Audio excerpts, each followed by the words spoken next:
Good morning.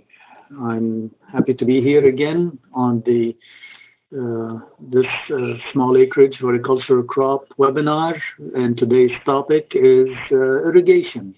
Um, I guess what I'm going to talk about can be used by commercial growers and the backyard homeowners because the concept is the same, the math is the same, the parts are the same. You just have to visualize. If you see a picture suitable for a homeowner, you can visualize the same concept for a commercial operation or vice versa.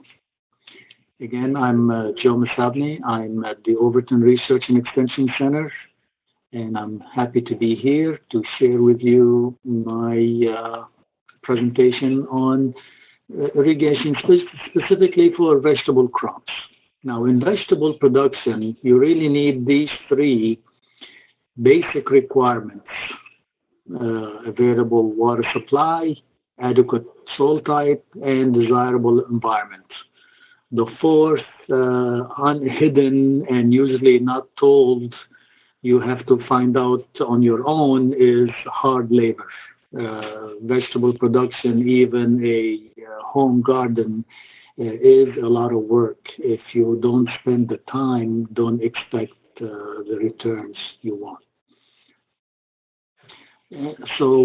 Water, soil, and the right environment. We'll focus today on water, and in the past, dry production was common. I've heard people, I've seen even videos of dry tomato production, which was surprising to me. But that grower immediately followed by saying that he doesn't do that anymore. Irrigation is so irregular and not reliable that he switched to drip irrigation. A lot of people are still doing dryland watermelon production, and you will see shortly why that can be done. Okay, so my advice: irrigation is a must. If you don't have water, don't grow vegetables on a commercial scale. For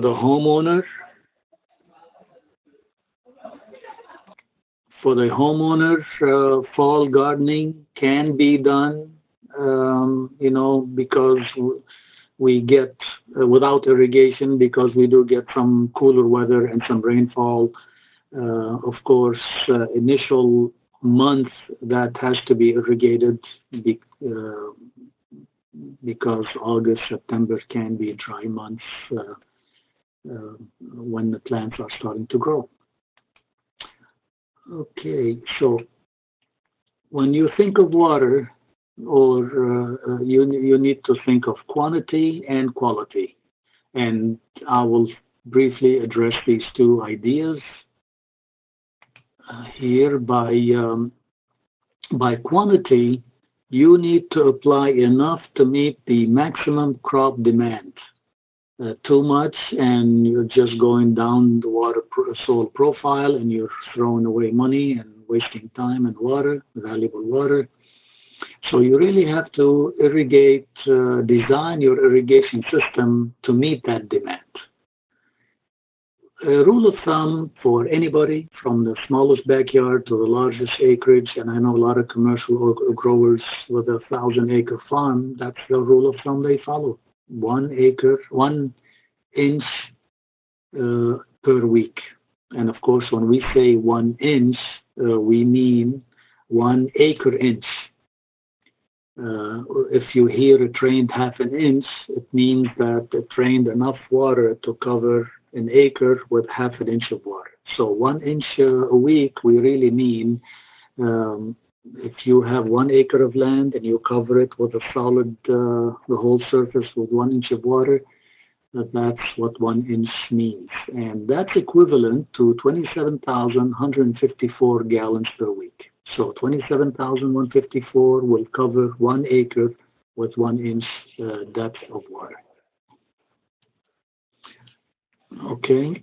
In terms of quality, You just don't want excess salts and boron, chlorine, magnesium, etc. And I'll go into more detail about SAR, EC, and TDS.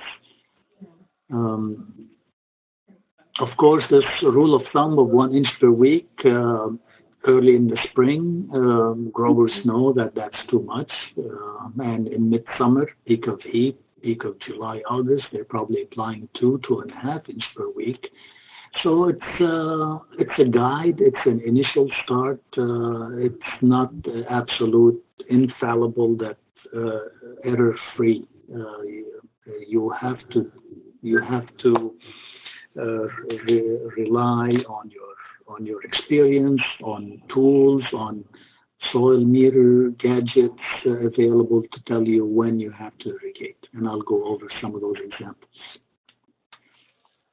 Now, the amount of water you need, of course, depends on the crop that you're growing. And I told you that we can still grow a dryland watermelon. And if you look here in the middle of the slide, watermelon requires 10 to 15 inch per season. So for the whole season, you're really using 10 to 15 inch per season, compared to the carrot. So the mightiest melon that can range anywhere between 5 to 15 or 20 or 30 pounds requires as much water as the carrot. So that this low need for water for the watermelon, that qualifies it for dry land production on a good year, on a year that you do get normal rainfall. Compare that to cucumber, compare that to sweet corn, potato, tomato, you'll see that it's almost double the water requirement. Even onion is as much as tomato, if not more. And for the beginning farmer or the homeowner, the biggest problem with lack of sizing, decent size on that onion, is that they did not deliver a constant amount and sufficient amount for that onion crop to develop. Of course, it's not just the total amount that's important, it's the distribution and timing. What are the critical times you have to irrigate these crops, and how often? And I'll get to that shortly. Before I do that, let me briefly talk a little bit about TDS and EC. TDS is total dissolvable solids, and EC is electrical conductivity. These two are measurements that you get when you do a soil test. Most likely when you do a soil test, you'll get an EC value. If you get a water test, you'll get a TDS. And they are related. For example, we know they are related in the sense that one EC is equal 640 parts per million TDS. So if you take any of these numbers in the EC column and you multiply by 640, you get the TDS. And for commercial production and even a homeowner, the first year I advise that we always say get a soil test. Also, please get a water test, because sometimes the EC tell you that your value is 0.8, and you look at this table and you see, oh, 0.8, that's excellent, that's good quality water. But when you do the water test, and you get values that are around 2,000, and that not a very good quality water to irrigate with. Okay, so get both to get the whole picture. Your soil may be good, doesn't have enough salts, but your water is very poor. You may get away with it 1 year, 2 years, but then those salts start to accumulate because your water is salty, and you wonder why your yields are getting worse and worse with the passage of time.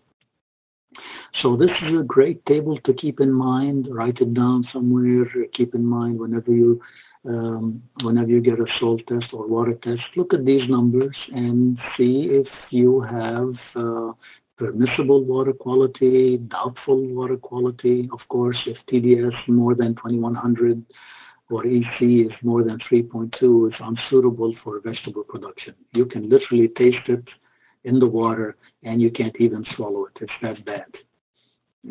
Okay, so most city water, most city water by law have to be less than 400 parts per million. So it fits in the good range.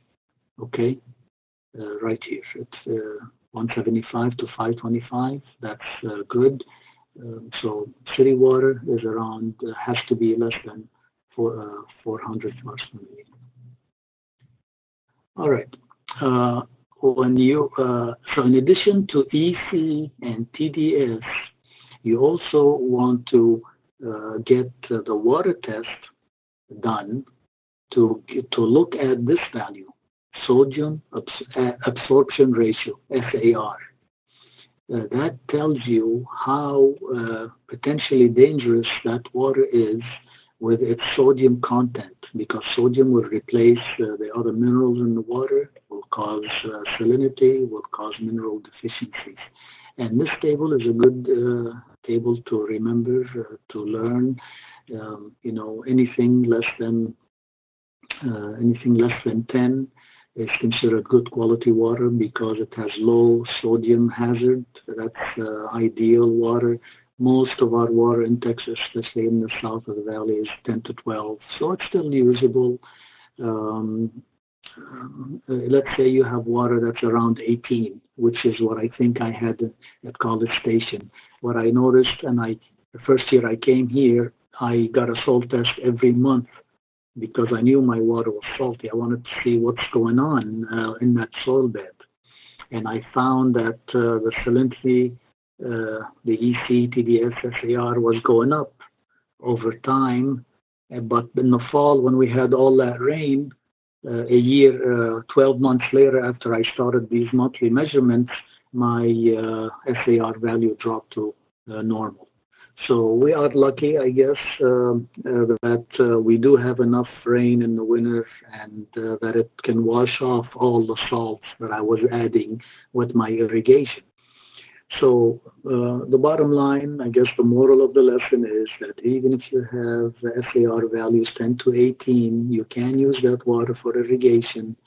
It's medium quality, medium hazard of sodium, as long as we have beneficial rainfall to wash down that excess salt through the profile and kind of reset the clock.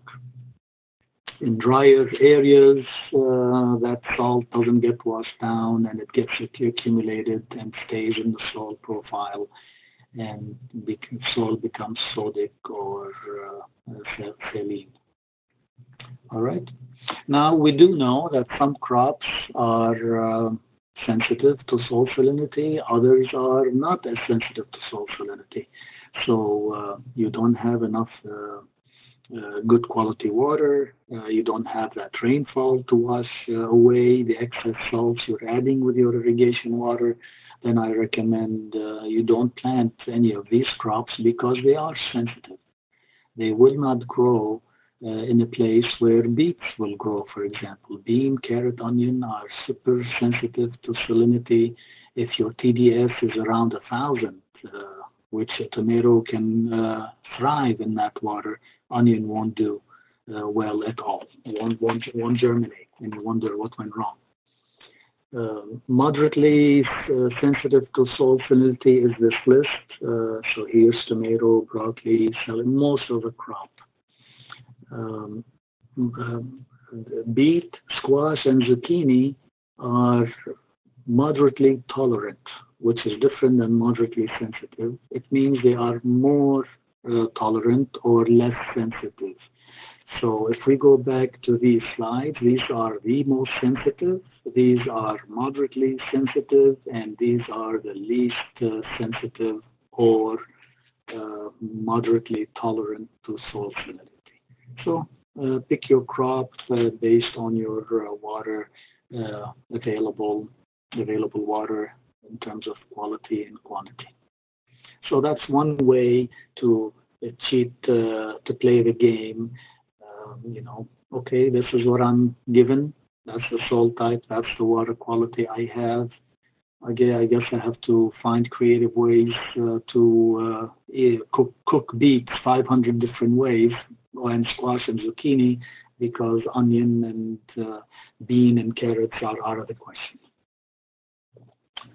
Okay, keep this in mind when you irrigate. Coarse textures, soils like sand, sandy loam, anything with sand in the name. Loamy sand, sandy loam, sand needs needs water more often. So the total amount that you would give if you irrigate a heavy soil once a week, you may have to apply the same amount of water spread over every day instead of once a week. Soil dries out faster as the weather warms between evaporation and evapotranspiration. This happens. Wind increases drying of the soil and of the water. And sunny days dry soil faster than cloudy weather. I mean, these are obvious knowledge. And large plants use more water than small plants. And earlier I mentioned that not only the total amount of water, whether it's 10 to 15 inches for cucumber or 20 to 25 for tomato, that's not the only critical point we have to consider. It's just also water timing and distribution that's important. So in general, for vegetables, the critical water times are seed germination or immediately after transplanting, early growth, and flowering and fruit development. Well, you'll ask me then when it is not critical. Well, that's a good point. I've always wondered that. Well, remember, early growth and flowering and fruit development, sometimes you can have a month or 6 weeks. So there is a 2-week period in there that the plant is established and is growing well. So there's some temporary stress, water stress, you can get away with it.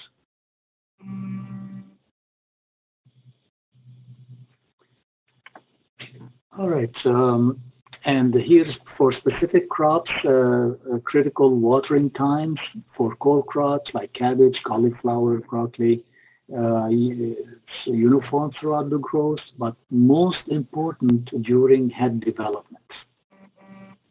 Okay, onion, early establishment, and at the end, towards mid to end, bulbing to maturity. Potatoes and other root crops, vining, early stages vining, early in the season, bloom, and most importantly, tuber initiation. And here's other example for beans, sweet corn, tomato peppers, okra, and squash. I get a lot of questions sometimes on okra, why my plants are 4 foot tall and they haven't flowered yet.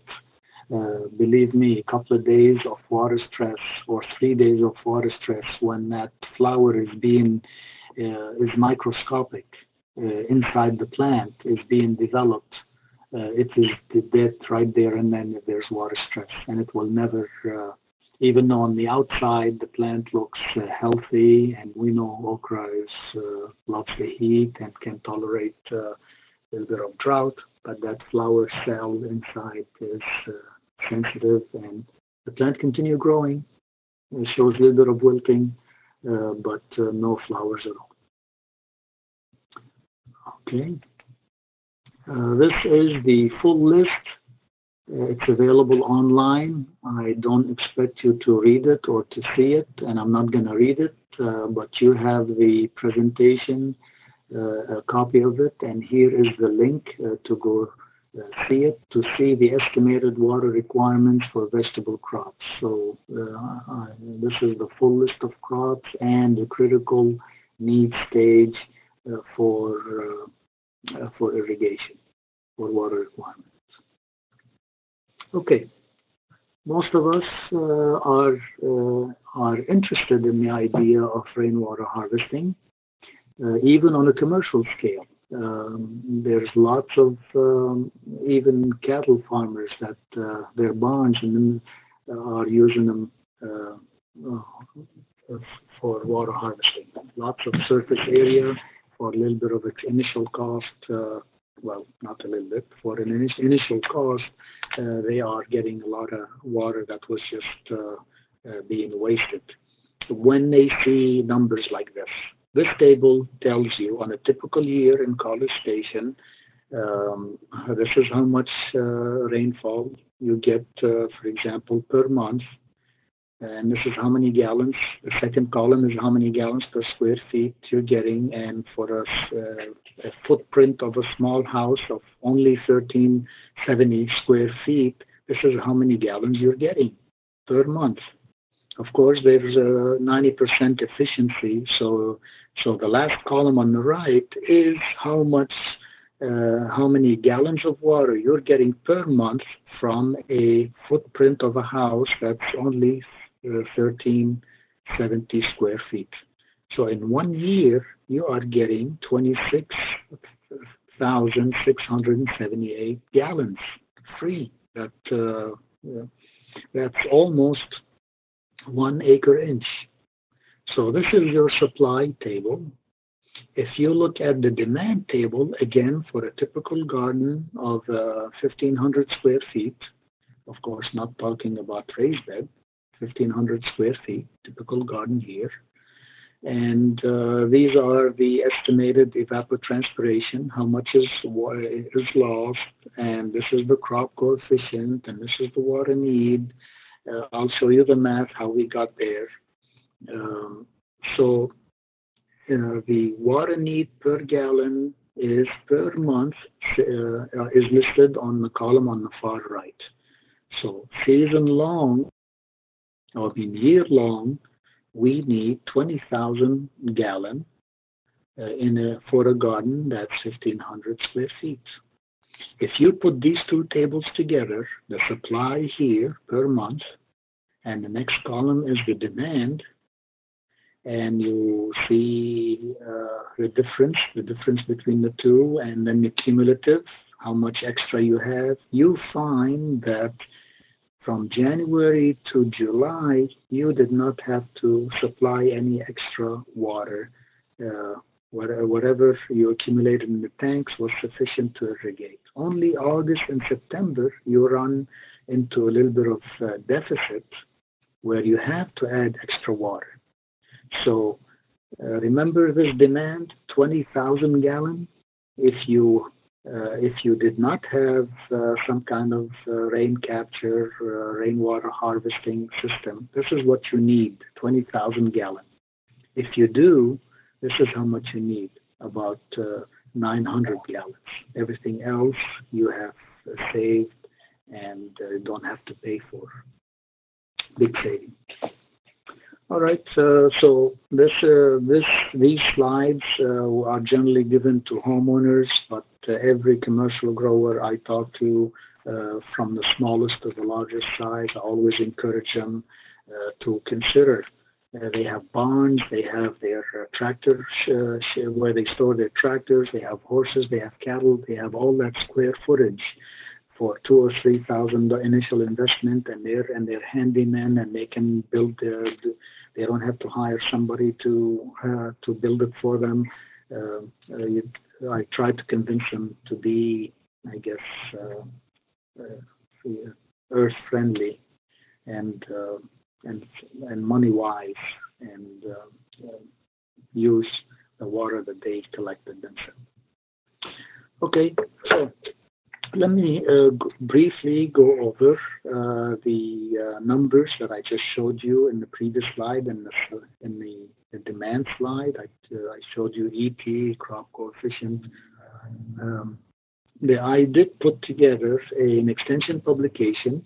The number of it is EHT 024. It's called Easy Gardening, Watering Your Vegetables. It goes step by step over, if you want to do the math, on how much water you exactly need on a weekly basis, here are the steps on how to do it. Commercially, this is what commercial operations they do on a large scale, on a they have electronic sensors that even sends them an alarm signal to their cell phone, tell them, okay, the soil is dry, time to turn on. And newer equipment even not only sends them an alarm, but also turn on the solenoid. So not only it's a sensor, but it also sends a signal to the solenoid to turn on the irrigation. So it's self operational, I guess. Um, on a small scale, beginning farmer, homeowner, they may not have access or need this fancy equipment. So this publication can give them an idea on how to do that. And the foundation of all irrigation requirement, of all water requirement for vegetable production, fruit trees, many, not just vegetables, is this formula here. Irrigation requirement is the evapotranspiration times the crop coefficient. So this is how much you lost minus how much you gained from rainfall, affecting rainfall, divided by irrigation efficiency. So irrigation efficiency is always a constant number. So if you have drip irrigation, you can always put zero point 0.9. And these three numbers, I'll show you the next slide on how to get them. For evapotranspiration and rainfall, you have to get them from a weather station.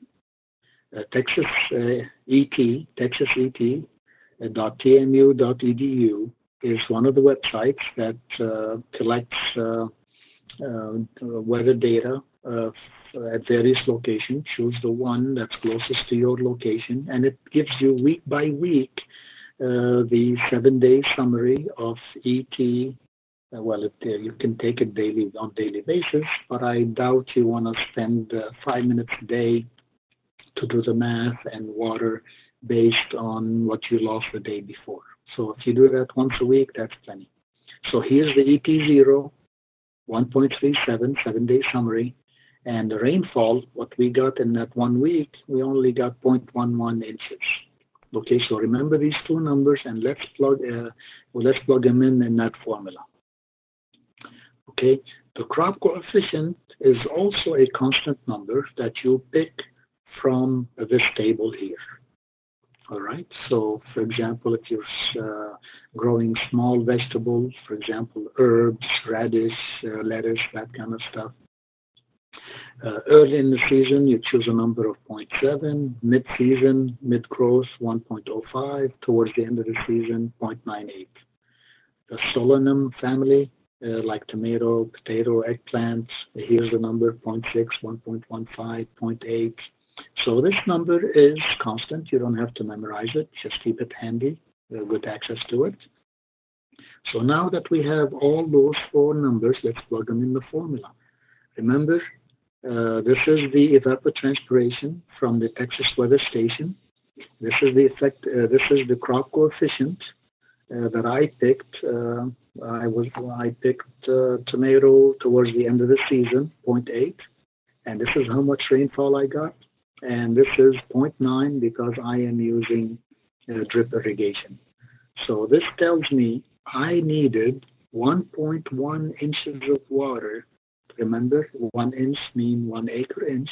I needed 1.1 inches of water to replace what I lost during the past 7 days. And that is important to know because that's not exactly 1.37. Okay, if you only look at this number, you think, oh, I need 1.37 to replace what I lost. In reality, you need 1.1. So for a homeowner, it's not a big difference. Maybe a few 30 or 20 gallon difference, but on a commercial scale, that's a lot of money. That's a lot of water. So that's why this formula is a great idea. All right, so that's the first step. I know I need 1.1 inches of water. Well, how do you convert that to gallons?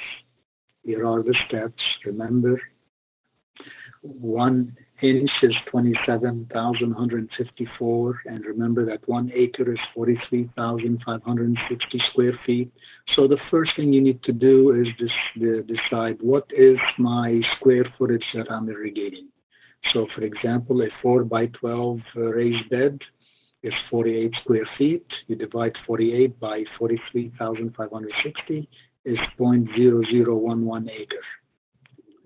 I have two of them, so that's 0.0022. All right. So then, how do you convert inches to gallons?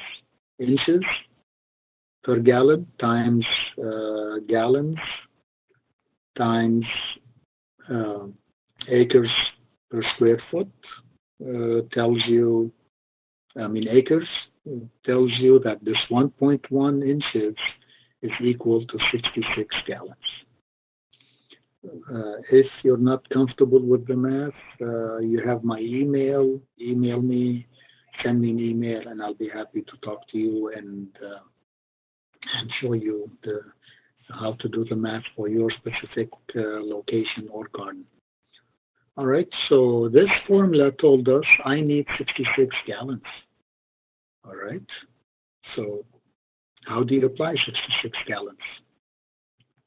You have to make a decision based on the soil type. Remember, we said one of the basic considerations to keep with irrigation is that coarse texture soil drains faster.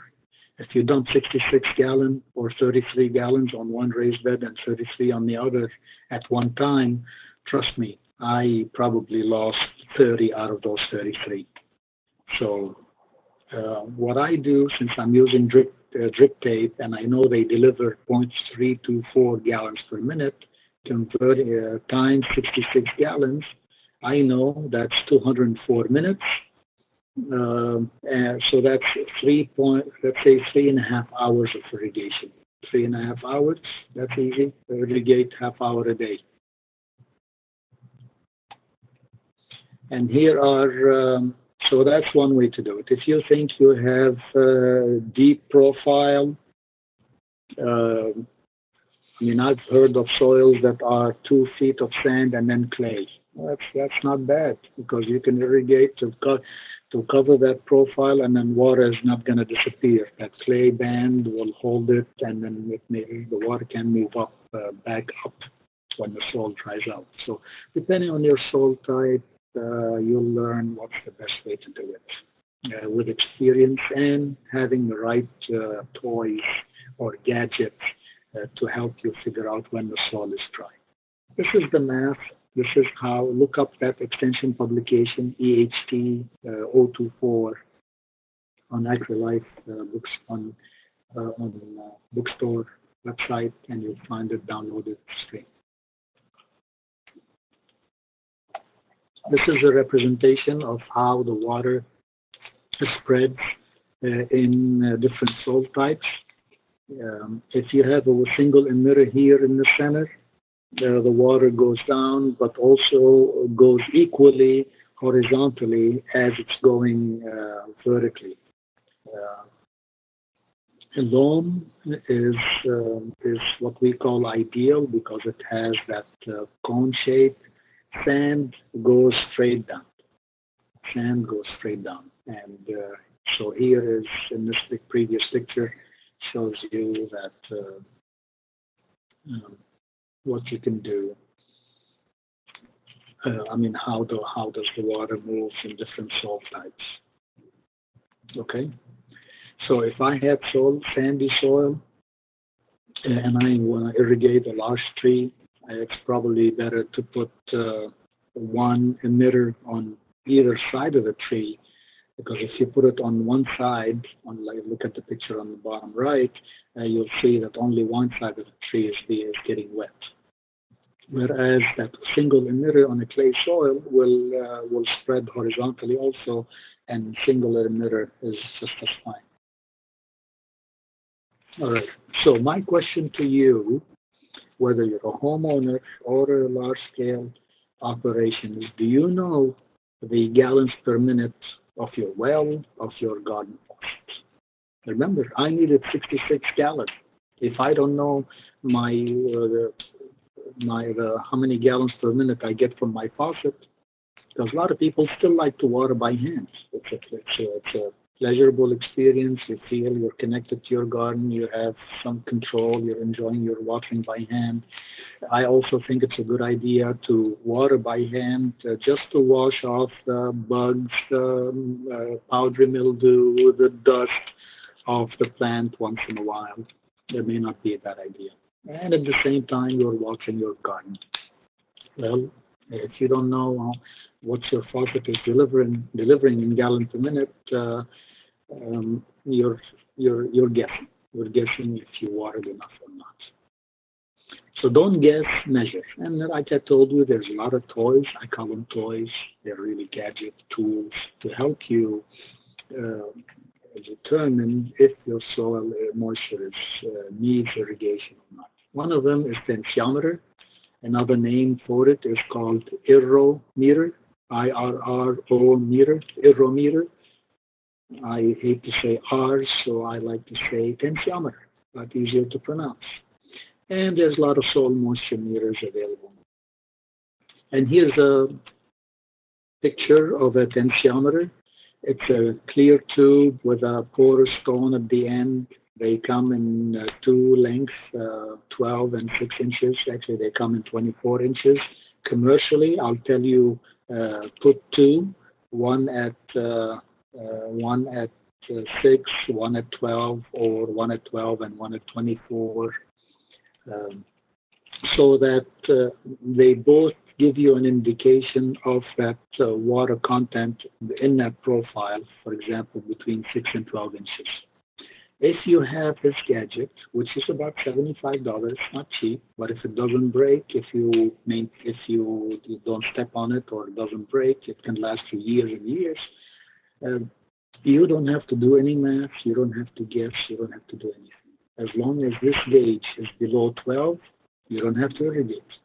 For me, when I see that gauge, that needle, 12 or more, I turn on the water. And I turn it off when that gauge drops down below 12. Sometimes it drops to zero instantly, and I turn off the water. It's a great idea. I know a lot of commercial growers that have a stock of them. I mean, like I have a 30 or 40 of them, but they're stored in their barn.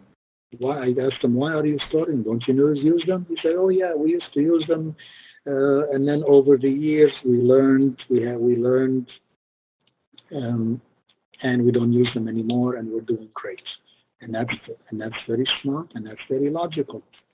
You use them for a few years until you have a feel of how often you irrigate for that soil type, for that field. And with time, experience is the best teacher, and you don't have to use them anymore. But he said we used them for a few years until he learned that experience. Soil meters, there's all kinds of gadgets and different prices. So I did a little experiment and I bought 4 or 5 of them. And I'll show you some pictures. Some of them are as cheap as $5. I call them toys. It's for me a gadget. The cheapest kind is like sticking your finger in the oven and trying to determine if the oven is set as at 350 or not. All your finger or this gadget will tell you if it's hot or burning hot or warm. It's not going to tell you anything accurate. Some are a little bit more accurate. Um, and this is by no means advertisement to any specific company. There's thousands and hundreds of companies available and soil meters available. This is just a random one I got off the internet. Um some are more expensive. Here's a 280. I don't have this one. I would like to get it to test it to see if it is really that accurate. It's portable, it's thin, if it delivers what it says it's supposed to deliver, it's definitely, for me, worth $280. So here's what I did. I bought four different tools from Lowe's or Home Depot from a garden center. And I compared it to the one I have that I bought in the past for 120 that I call my standards, and I'll show you a picture of it. And this is what they measure. Rapid test measure only moisture, E-Tech City moisture, rapid test four-way analyzer measures fertility, light, moisture, pH, etc., etc. And they also tell you if it's for indoor use or indoor and outdoor use. And here's the price comparison. Anything from 7, 13, two of them were 20, and of course my standard was $120. And that's a picture of the rapid test for $13. Here's a picture here on the left of the E-Tech City for $7. This is rapid test four-way analyzer. Tells you fertility, light, moisture, and pH. And this also tells you those four variables for $20. And this is the Kelway soil tester that us scientists we like to use for about $120. So what I did is I got a pot of soil that has potting mix and I filled it to saturation till it was like drowning in water. And I let it, so that's my saturation. And I let it drain. And when there's no more water dripping at the bottom, that's normally what we call field capacity. And I took measurements then. And then I took measurements, readings, day 2, day 8, day 13, day 34. So if this is my standard here at the bottom, Kelway soil tester. Remember, 100 means 100% moisture, full water. Some of them, even at saturation, the rapid test told me that the needle was 7 out of 10. When I stuck it in water, it read 6 out of 10. So that for me, that instant alone told me that this is not an accurate gadget.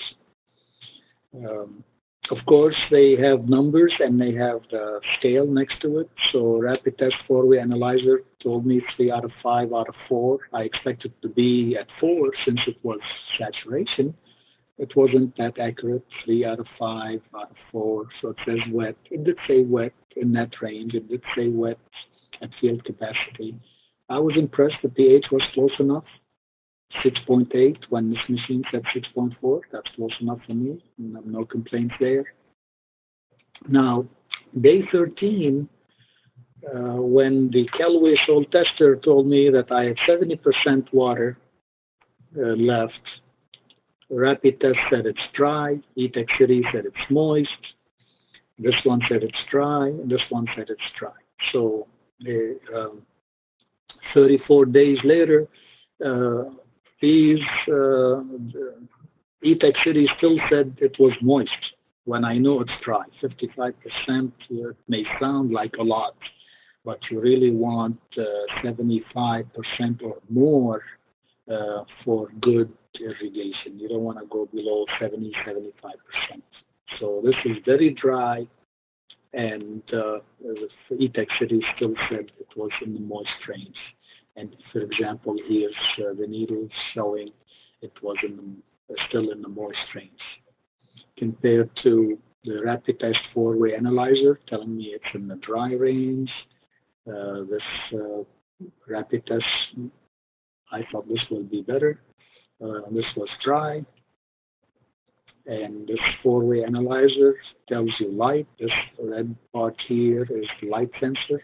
So it's good for houseplants, good for indoor and outdoor. Tells you if this is good enough light. It's not the eye.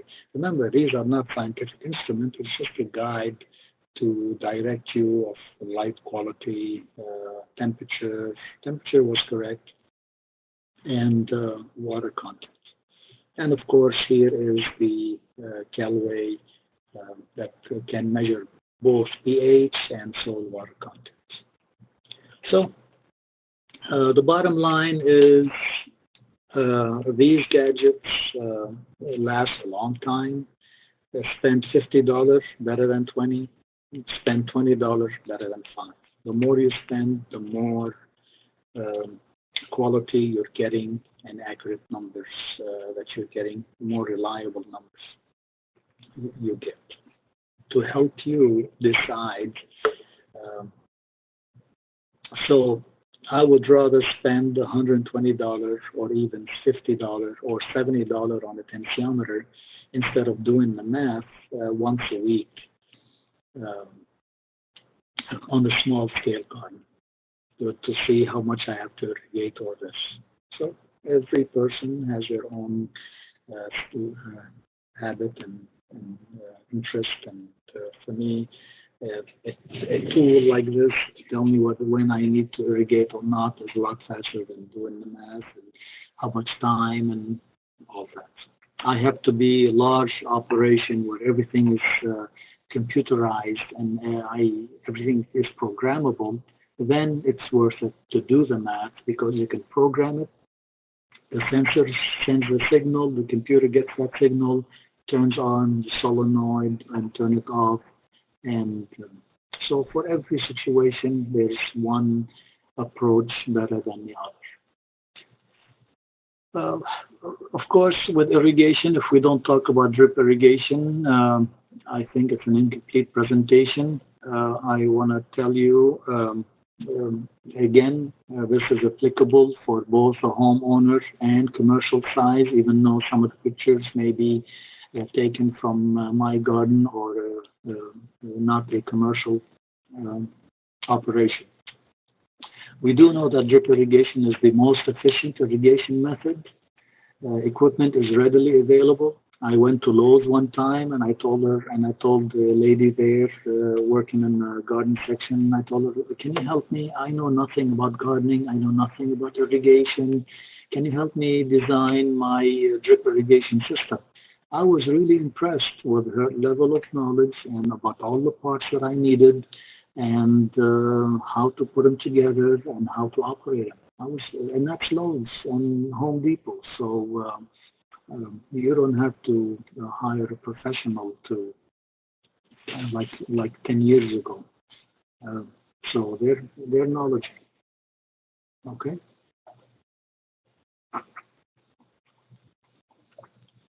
There are lots of ways to install drip irrigation for the home. You can attach it directly to the garden faucet, or you can convert an existing irrigation system. Just remember that if you have to convert it, a sprinkler to a drip irrigation, you have to convert that whole zone, not just one riser. That whole zone has to be converted. So like in my home, I have 6 zones. One zone has to be converted, not one riser from that one zone. Okay? And I'm not going to read all this. It's boring. It's just information. These are types of irrigation system available at garden centers. They come in either half-inch with emitter, quarter-inch with emitter, without emitter, T-tape, soaker hoses, etc. So here are the types, and here are pictures of the type, different types. This is on the bottom left is what we call the T-tape. This is commonly used by commercial operations. You may not find this at garden centers. What you may find is either this brown or black tubing, comes in half-inch. So this one here in this bottom center is the half-inch with built-in emitters. And this one is the half-inch without the built-in emitters, and this emitter here was added afterwards. So there's a lot of ways.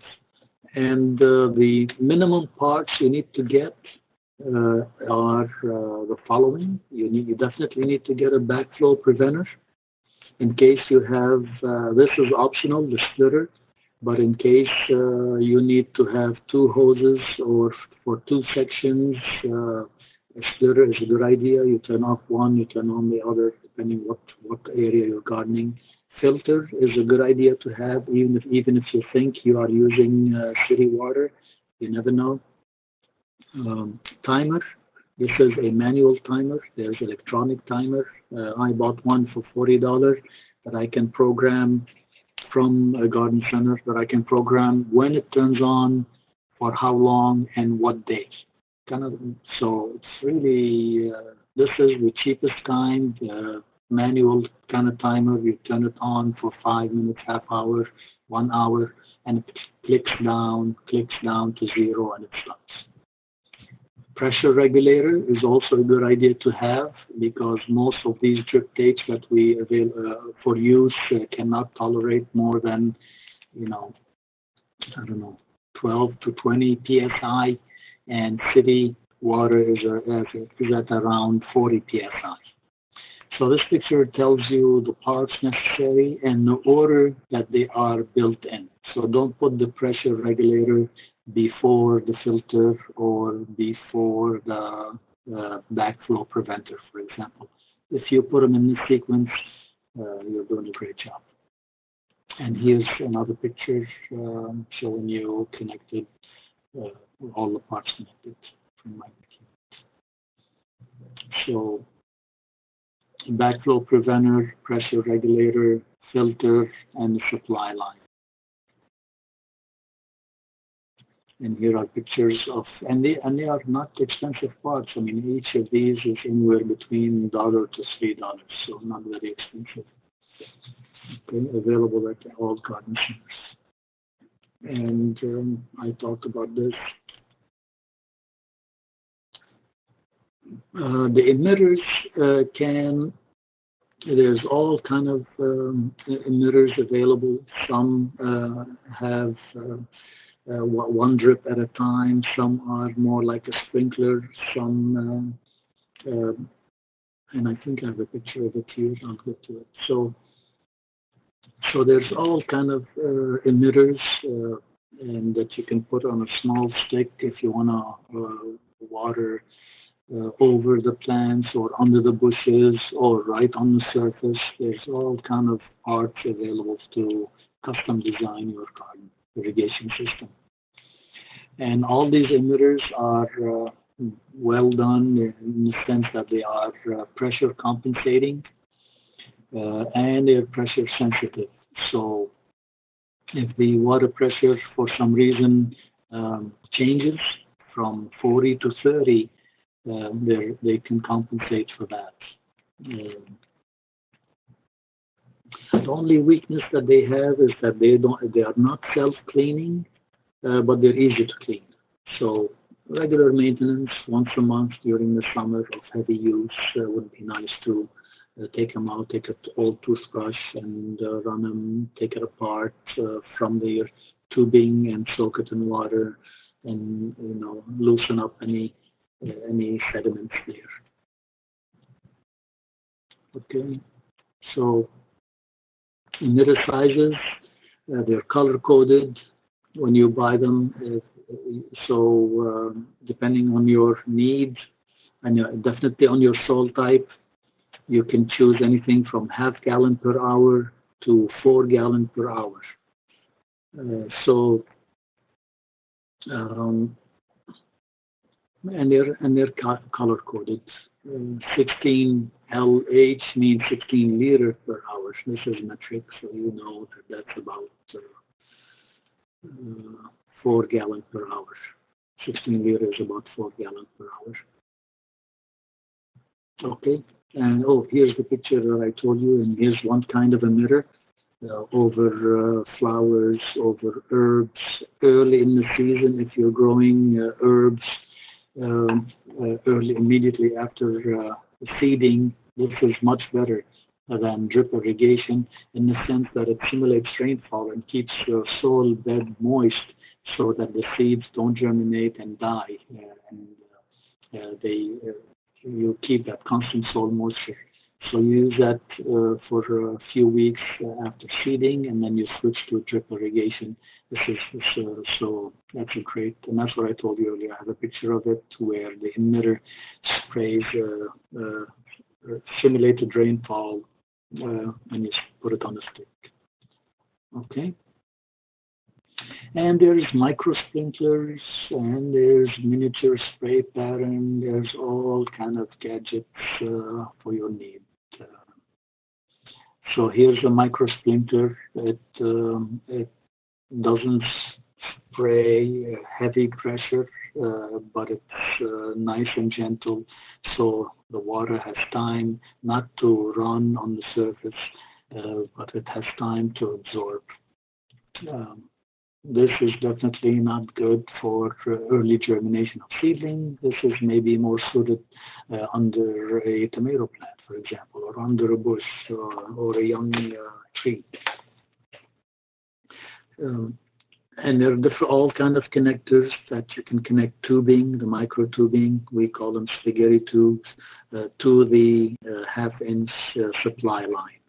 In case you buy the half-inch tubing for your or quarter-inch tubing without built-in emitters. This way you can custom design where you want to irrigate, to this plant, to that plant, to this plant, instead of emitter every foot that's watering everything.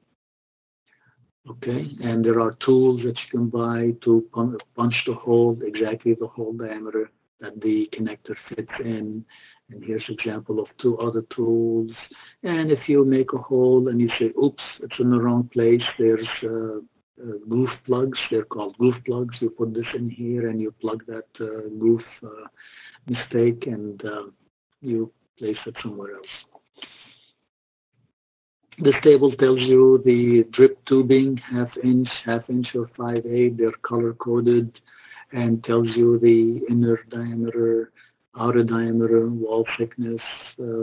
So with time, you learn that yellow is what you need because that's the half-inch tubing. How is that different than the green? It's also half-inch. The outer diameter is different. So the wall thickness is bigger. So maybe you have more pressure.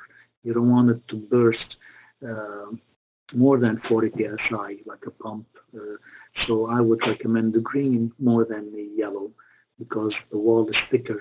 It will not bust as easily. Of course, you have L's and elbows and T's so that you can custom design your irrigation system, not limited only to straight lines. And at the end, there are these little gadgets here that you kink the hose at the end and you push it, you put it in there, and that's how it closes the end of that irrigation system. You don't have to tie it, you don't have to. And these come in a bag of 25 for like, what there is, like $1.50 or $1 piece, I forget. And garden center nowadays have a complete irrigation kit that has all these parts together in a kit. It's not cheap; it's about $50, but it pays off because you have everything. Well, $50 a few years ago, maybe more now. A couple of years ago, that has all the parts and with instructions tell you how to design it, how to build it, how to do it.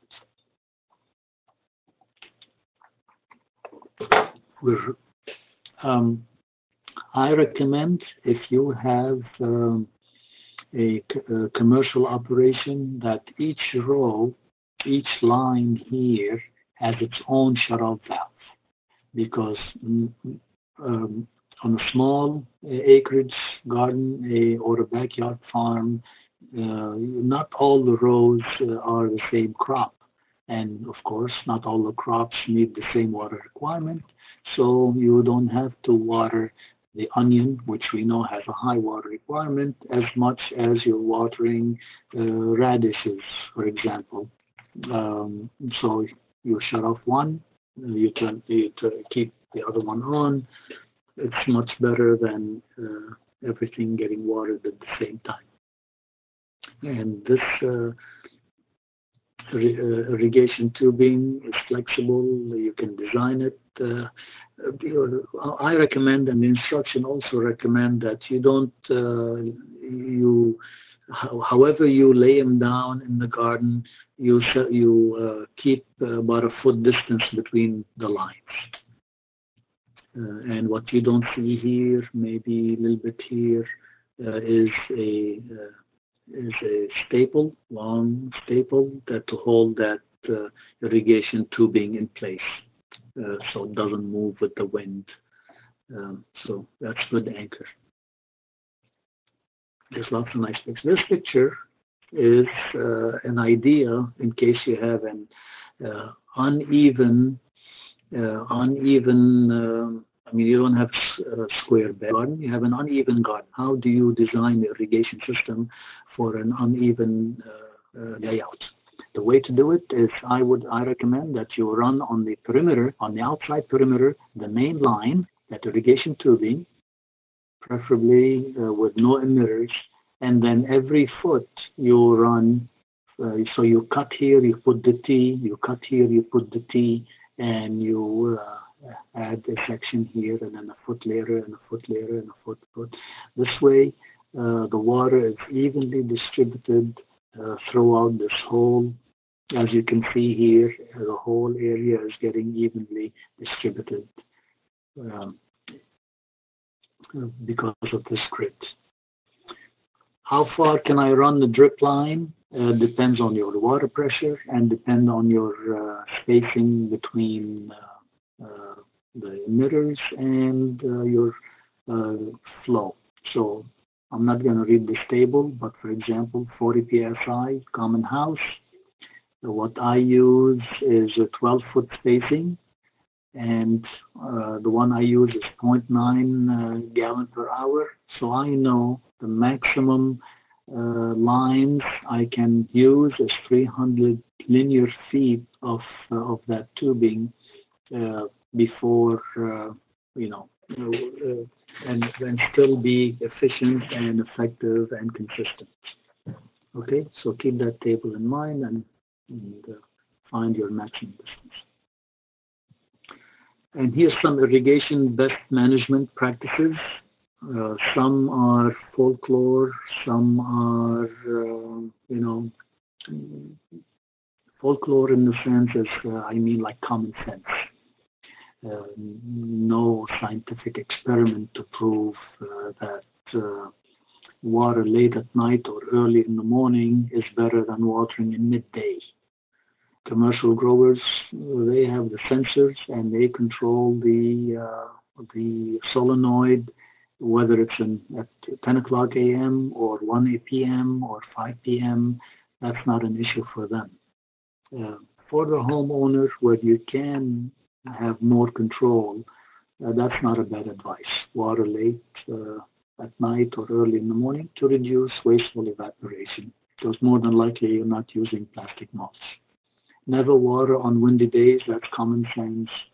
Water slowly for better absorption, etc., etc. Read this and keep that in mind. These are 4 websites for companies that sell all kind of irrigation, sprinklers, drip tubing, all the parts. And again, this is by no means a comprehensive list and not a supporter of those only. There's lots of other companies available. For resources, these websites here give you ideas of how to learn better, visit these websites, learn from them, and you can be a better gardener. Whether it's Texas Smartscape, Our Aggie Horticulture, Urban Landscape Guide, Texas ET is the one I told you where it's like a weather station. Turf, tamu.edu has great resources for irrigation calculation, for more oriented for turf. Rainwater harvesting, irrigation, earth-kind roses, and of course dallas.tamu.edu is a great website too. And again, I just want to show my garden. I'll live and learn. This is a small island. 1 year I had a lot of mulch. The following year I did not add mulch. And in August, end of August, my water this year compared to last year, and I found $10 extra in watering. Now, of course, the weather and the temperature played a role, but I truly believe that mulch also played a big role in why I spent more time watering and spent more money on water to irrigate. I don't like soaker hoses. This is a 1-year-old soaker hose, and it busted. So So I'm not a fan of silk roses. I just thought I'll try it. That's cute. That's this, that. But so I repaired it with duct tape and just to take a picture, and I removed it, threw it away, and I installed the drip irrigation. This is my tensiometer.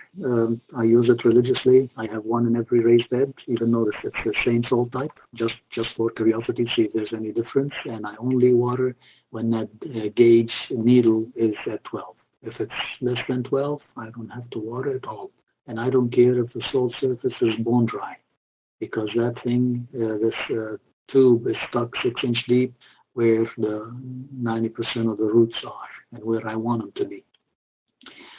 This is the first year I had a raised bed. I had 2 irrigation line on a 4-foot wide bed, and that was a mistake. I learned quickly, proved to myself quickly that yes, the advice we tell people to put them 1 foot apart is true. So the following year I had 3, they were 1 foot apart, and you see had better coverage and it's funny, I turned off the water when these 2 circles touched each other.